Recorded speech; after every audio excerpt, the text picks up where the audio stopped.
ज्ञानतिमिरान्धस्य ज्ञानाञ्जनशलाकयः चक्षुरुन्मीलितं येन तस्मै श्रीगुरुवे नमः। हरे कृष्णा। आज राम कथा के 10वें सत्र में आप सभी भक्तों का हार्दिक स्वागत है।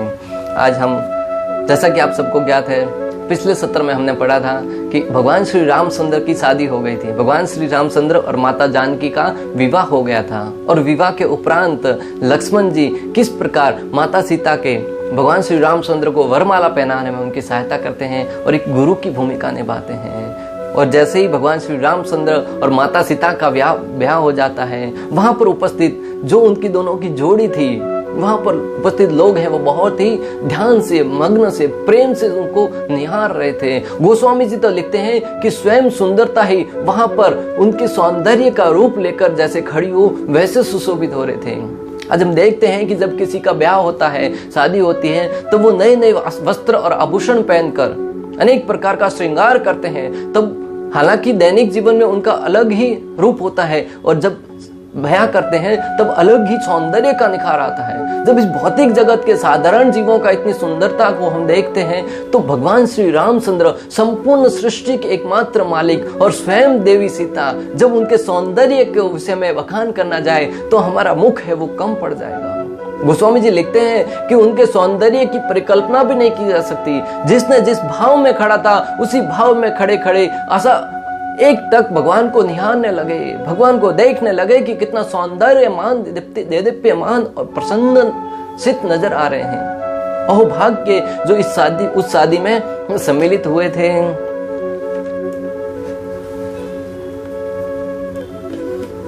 वहां पर जैसे ही माता सीता और भगवान श्री रामचंद्र की शादी हुई, सारे लोग तो प्रसन्न थे, परंतु गोस्वामी जी लिखते हैं कि वहां पर उपस्थित निर्लज राजा हार जाने के बावजूद कहने लगे कि दोनों राजकुमारों को पकड़कर बांध लो और सीता को छीन लो।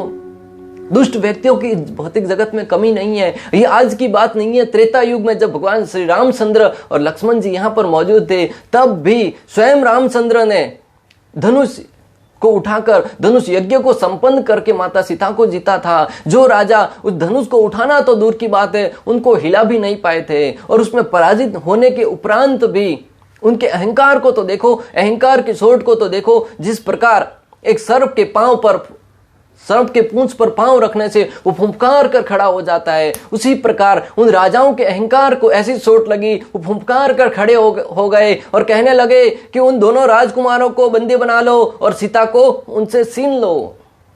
तब वहां पर जो कुछ सज्जन राजा बैठे थे, वो उनको कहने लगे। राजाओं की ये वचन सुनकर साधु राजा बोले, इस निर्लज राज समाज को देखकर तो लाज भी लज्जा खा गए, लाज भी लज्जा ना जाए। जो सज्जन राजा बैठे थे, जिन्होंने उस प्रतियोगिता में भाग नहीं लिया था, अपना आराध्य देव भगवान और माता सीता को स्वयं की माता जानकर उस जो यज्ञ था, धनुष यज्ञ, उसमें हिस्सा नहीं लिया था, मात्र देखते रह गए थे। वो कहने लगे कि इन राजाओं की निर्लजता को तो देखो, उनकी निर्लजता को देखकर लाज को भी लज्जा आ जाए।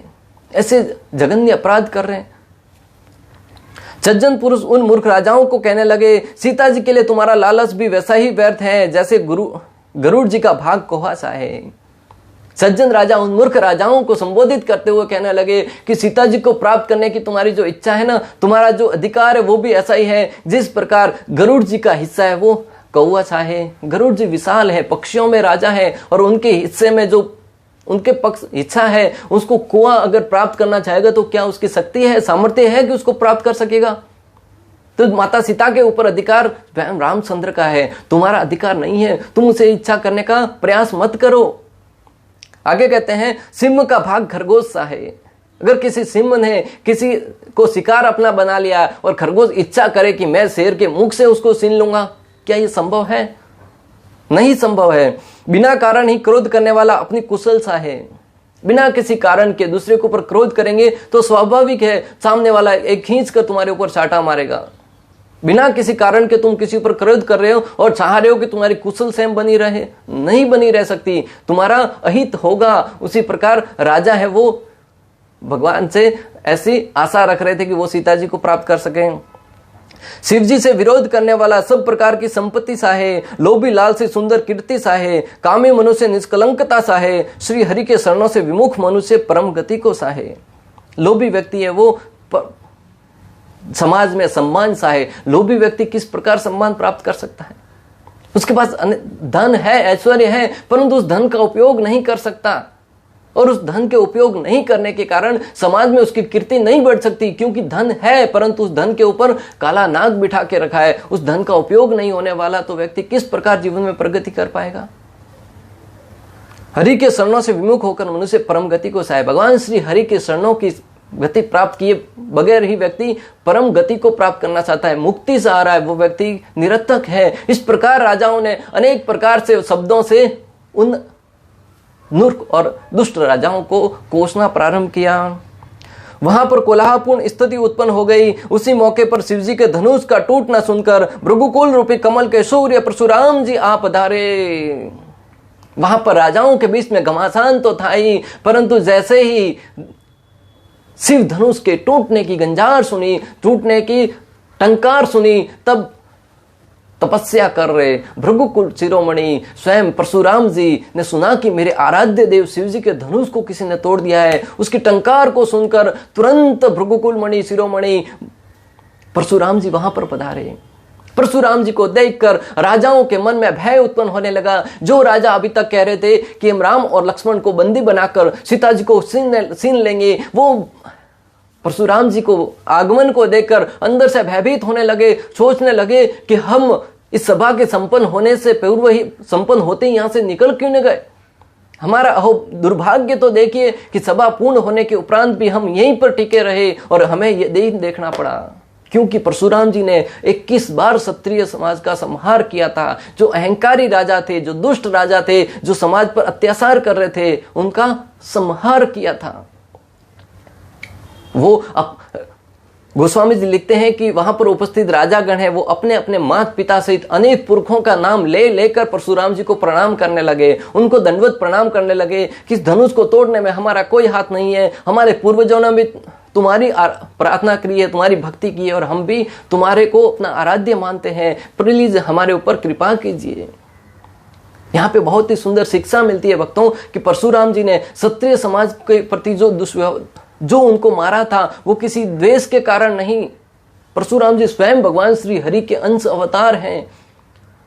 जब इस धरा पर इस धरती पर अर्जुन का जो सहस्त्रबाहु अर्जुन था, उसका दुस्साहस बढ़ने लगा, उसके अत्याचार बढ़ने लगे। उन्होंने क्षत्रिय समाज को एकत्रित करके ऋषि समाज के प्रति अपराध करने लगे, ऋषियों को प्रताड़ित करने लगे। जो ऋषि हैं समाज को ज्ञान प्रदान करते थे, उनकी ज्ञानशाला को ही तोड़ फोड़ करने लगे, उनसे कर वसूल करने लगे। तो उनकी कार्यों से आहत होकर स्वयं भगवान श्री विष्णु ने अंश अवतार के रूप में अवतार लिया, और अवतार लेकर ऐसे अहंकारी और दुष्ट राजाओं का संहार किया। तो यहाँ पे समझना होगा कि ये यहाँ पे किसी जाति और धर्म के विरुद्ध नहीं है, ये मात्र और मात्र धर्म की स्थापना करने के लिए भगवान का प्राकट्य हुआ था। तो जैसे ही परशुराम जी वहां पे आए, परशुराम जी का भयानक वेश देखकर सब राजा पिता सहित अपना अपना नाम कहकर सब दंडवत प्रणाम करने लगे। परशुराम जी ने जनक जी से पूछा कि यह बड़ी भारी भीड़ कैसी है। परशुराम जी ने तुरंत आकर राजा जनक से पूछने लगे, हे राजन, यहाँ पे तुम्हारे घर में, तुम्हारे राज्य में इतनी भारी भीड़ क्यों उमड़ी पड़ी है? हालांकि सब कुछ जानते हुए भी परशुराम जी उनसे पूछ रहे हैं।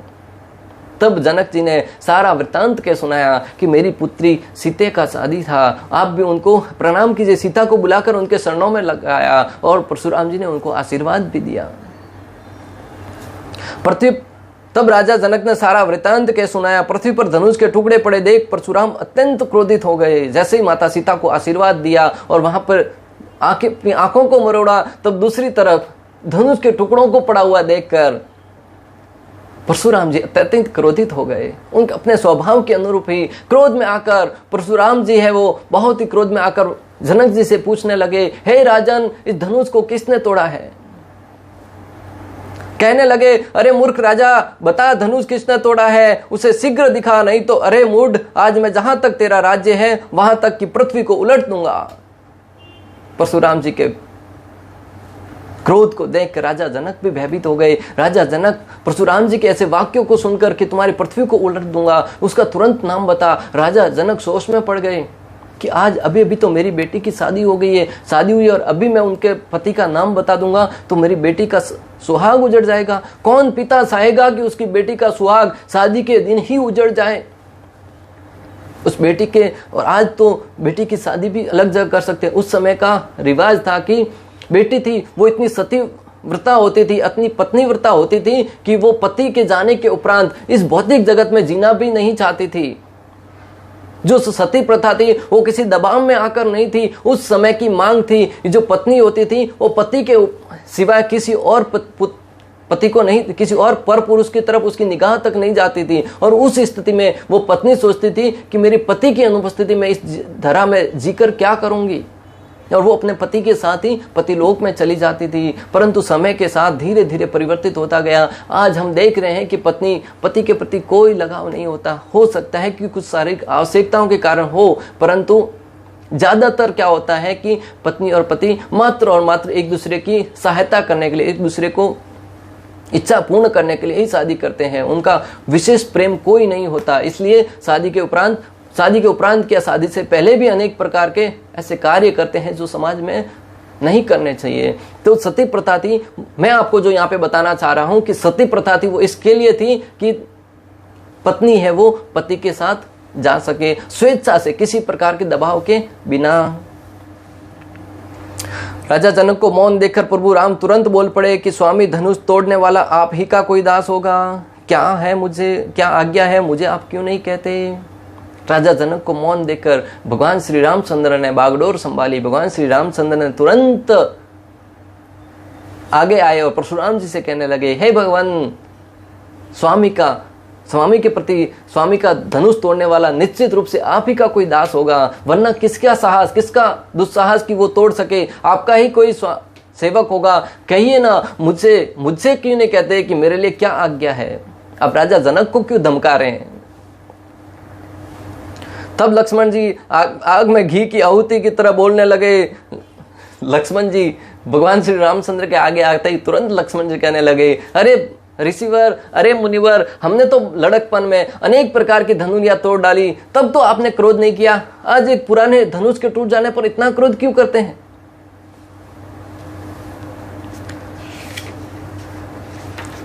तो परशुराम जी कहने लगे कि ये, अरे मूर्ख बालक, ये तुम्हारे धनुरियों की तरह नहीं था, ये तो महान शिव धनुष था। तब भगवान लक्ष्मण जी कहने लगे कि भगवान श्री रामचंद्र ने तो इसके नवीन के धोखे से उसे पकड़ा था।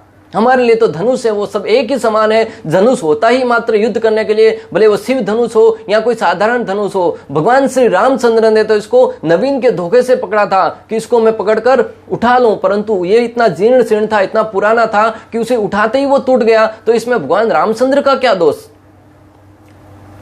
परशुराम जी फरसे की ओर देखकर, अरे दुष्ट, तूने मेरा स्वभाव नहीं सुना है।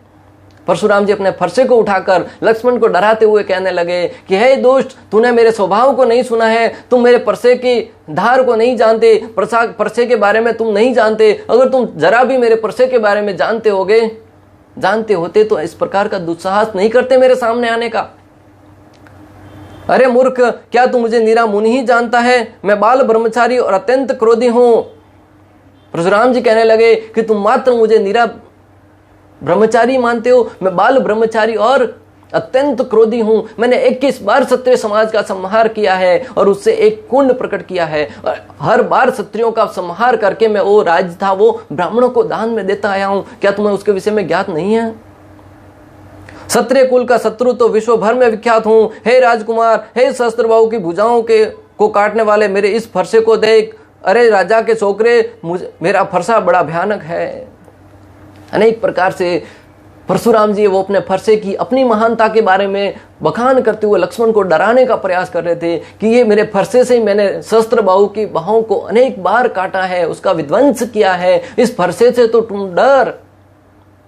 तब लक्ष्मण जी आगे क्या कहते हैं, अहो मुनीश्वर, फूंक से पहाड़ उड़ाना चाहते हैं। भृगुवंशी समझकर और यज्ञोपवीत देखकर जो कुछ आप कह रहे हैं उसे सह लेता हूं, क्योंकि हमारे कुल में देवता, ब्राह्मण, भक्त और गौ पर वीरता नहीं दिखाई जाती। क्योंकि इन्हें मारने से पाप लगता है और इनसे हारने पर अपकीर्ति होती है। आपका एक एक वसन ही करोड़ों वज्रों के समान है। धनुष बाण और कुठार तो आप व्यर्थ ही धारण करते हो। इन्हें देख कर तो मैंने कुछ अनुचित कहा हो तो सिर धीर मुनि क्षमा करना।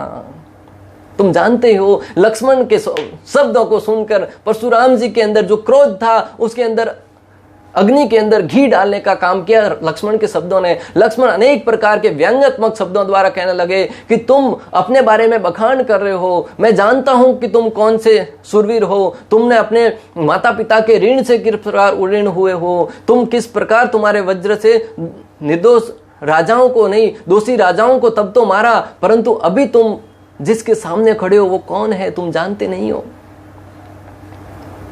हमारे समाज में, हमारे कुल में ब्राह्मणों पर, गाय पर, स्त्रियों पर कभी हथियार नहीं उठाया जाता। क्यों? क्योंकि जब अगर उनसे कुछ युद्ध किया जाए तो उनसे हारने पर तो अपकीर्ति होगी, और अगर उनके ऊपर विजय हो गई, उनका वध कर दिया तो हमें पाप लगेगा।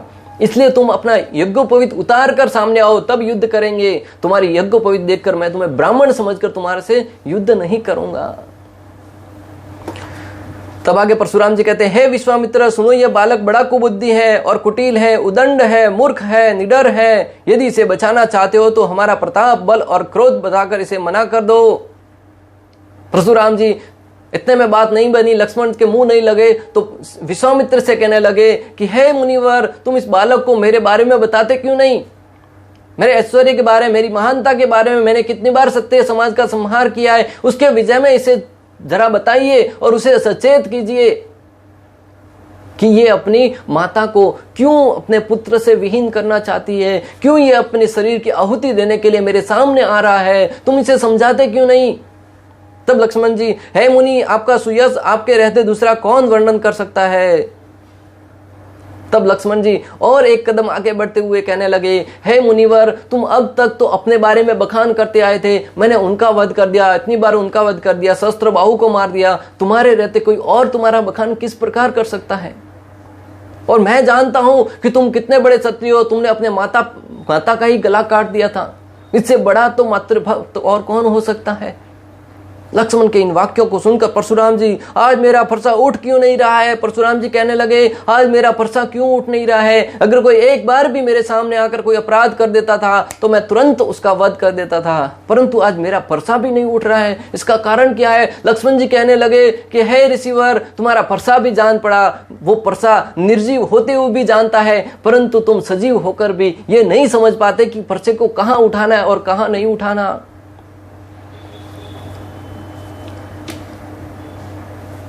हे नाथ, बालक पर कृपा कीजिए, ये आपका प्रभाव नहीं जानता। प्रभु श्री रामचंद्र जैसे ही लक्ष्मण ने अनेक प्रकार से उनके तरफ व्यंग्यात्मक बातें कहने लगे, तब परशुराम जी की तरफ भगवान श्री रामचंद्र थोड़े आगे बढ़ते हुए कहने लगे, हे नाथ, बालक पर कृपा कीजिए। आप तो श्रेष्ठ हैं, ये तो बालक है, दूध पिता बालक है। वो तो लड़कपन में गलतियां कर बैठता है। माता पिता है, गुरुजन है, वो बच्चे की गलतियों की तरफ ध्यान नहीं देते। बच्चे गलतियां भी करते हैं तो उसका आनंद लेते हैं। हम देखते हैं कि परिवार में जब नन्हे नन्हे बच्चे खेलते हैं, अपनी तोतली तोतली बोली से बातें करते हैं, तब माता पिता उसके बातों का आनंद लेते हैं। कुछ गलतियां भी करते हैं तो उसमें आनंदित होते हैं। उसके दोषों को देखकर उसे दंड नहीं देते। इसलिए हे भगवान, हे ऋषिवर, लक्ष्मण की बातों को बुरा माने बगैर उसकी गलतियों को क्षमा कर दो। भगवान श्री रामचंद्र बड़े सील से, बड़े विवेक से कहने लगे। राम जी के वचन सुनकर वे कुछ ठंडे पड़े। इतने में लक्ष्मण जी कुछ और फिर कहकर मुस्कुरा दिए। भगवान श्री रामचंद्र के वचन सुनकर परशुराम जी वो कुछ ठंडे पड़े थे, कुछ शांत हुए थे, परंतु इतने में लक्ष्मण जी दूर खड़े खड़े कुछ और फुसफुसाकर मन ही मन मुस्कुराने लगे।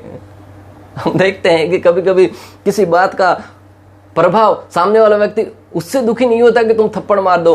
जब तुम कुछ बड़बड़ा कर उसे देखकर और थोड़ा हंसने लगे, मुस्कुराने लगे, तो उसके क्रोध की सीमा और बढ़ती जाती है। तो लक्ष्मण जी के इस हास परिहास को देखकर परशुराम जी की क्रोध है वो और बढ़ने लगा। घी के अंदर, अग्नि के अंदर घी डालने के काम करने लगा। लक्ष्मण को हंसते देख परशुराम जी क्रोध में आकर कहने लगे, हे राम, तेरा भाई बड़ा पापी है। इसका शरीर तो गोरा है पर हृदय बड़ा काला है। ये विश्वमुख है, दूध मुहा नहीं है, स्वभाव से ये टेढ़ा है, तेरा अनुसरण नहीं करता। लक्ष्मण की तरफ देखते हुए परशुराम जी कहते हैं कि तेरा भाई बड़ा मूर्ख है, बड़ा दुष्ट है, बड़ा कपटी है। शरीर से तो बड़ा गोरा है, बहुत ही सुंदर रूप वाला है, परंतु उसका हृदय है वो बड़ा काला है। भगवान परशुराम लक्ष्मण जी की तरफ देखकर कहते हैं कि हे राम, तुम कहते हो कि ये दूध मुआ है, ये दूध मुआ नहीं, ये तो विष मुआ है। इसके मुख में दूध नहीं, विष है, भरा पड़ा है। एक एक शब्द के साथ विष उगल रहा है। अगर वो अपने शब्दों के द्वारा ही सामने वालों को इतना घायल कर रहा है, जब इसके बाण चलते होंगे तब सामने वाले की क्या स्थिति होती होगी। गुनाह तो लक्ष्मण का और क्रोध मुझ पर करते हैं, कहीं कहीं सीधेपन में भी बड़ा दोष होता है। भगवान रामचंद्र मन ही मन मुस्कुराते हुए सोचने लगे कि दोष तो लक्ष्मण का है और क्रोध ऋषिवर मेरे ऊपर कर रहे हैं।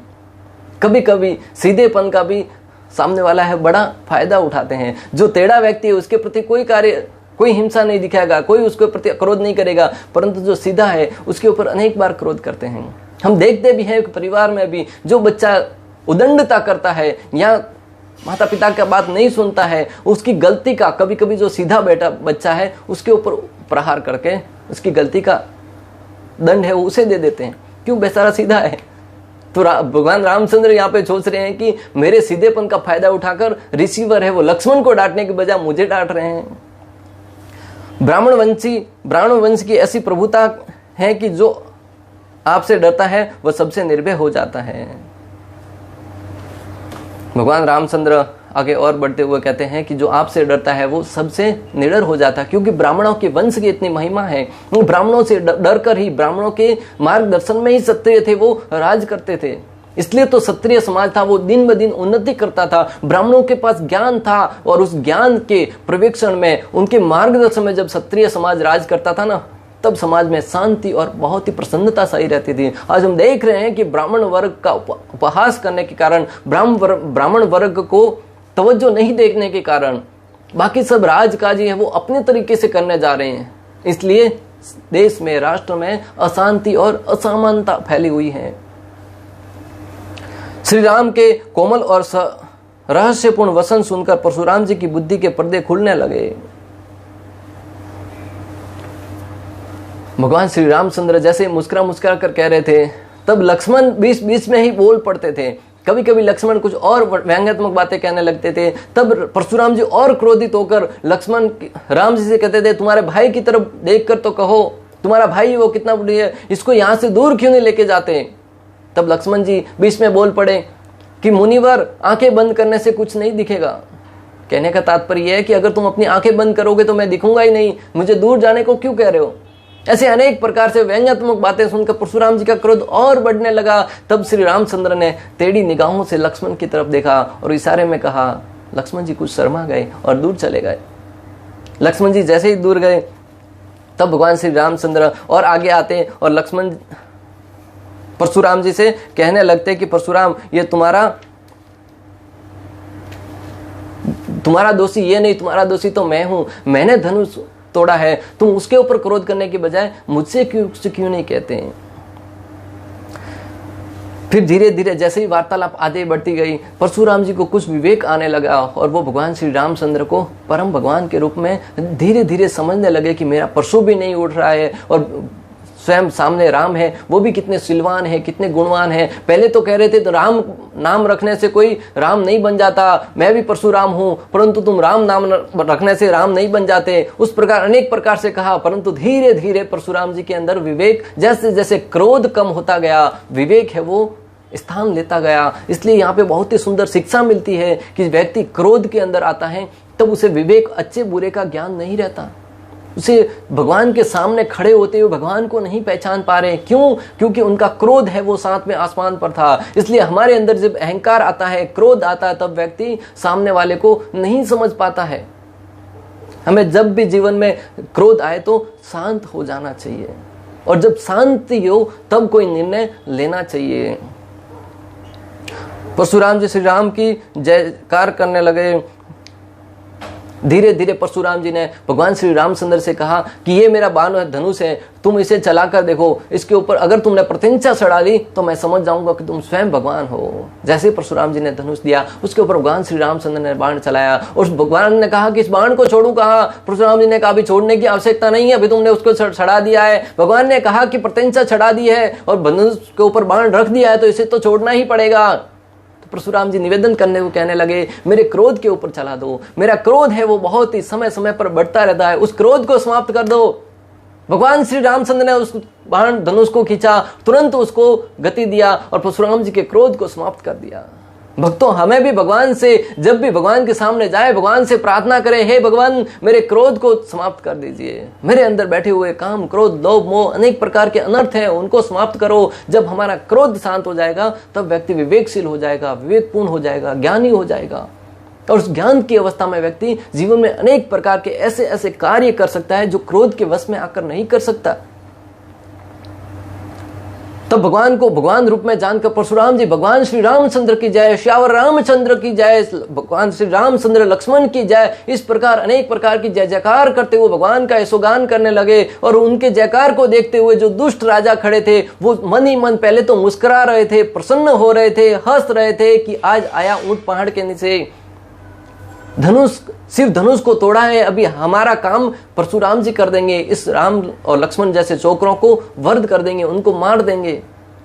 परंतु जैसे ही उनका परिवर्तन होते देखा, उनके अंदर का क्रोध है, ईर्ष्या है, वो और बलशाली होने लगी कि परशुराम जी भी इनसे हार गए, हम इनसे पंगा लेने की बात कर रहे थे। उनके अंदर भी कुछ विवेश उत्पन्न हुआ और वो वहां से चलते बने। परशुराम जी श्री राम की जय जयकार करने लगे। जनक जी ने दूत भेजकर अयोध्या के राजा दशरथ जी को जानकारी दी।